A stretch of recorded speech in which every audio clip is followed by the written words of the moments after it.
Я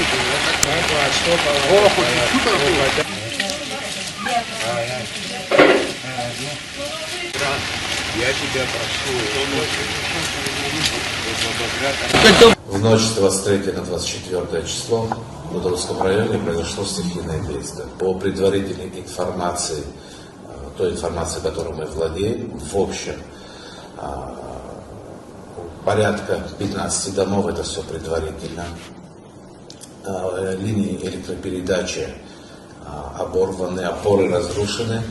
На сегодняшний день все службы подняты, делают свою работу. Это наиболее пострадавшее село, это село Хапста, это село у нас Абгарху, это у нас село Лыхны и село Главнарху. Самое основное, с этим мы все справимся. Самое главное, чтобы нету человеческих жертв.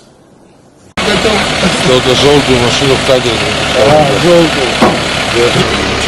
Жиров, Два дома.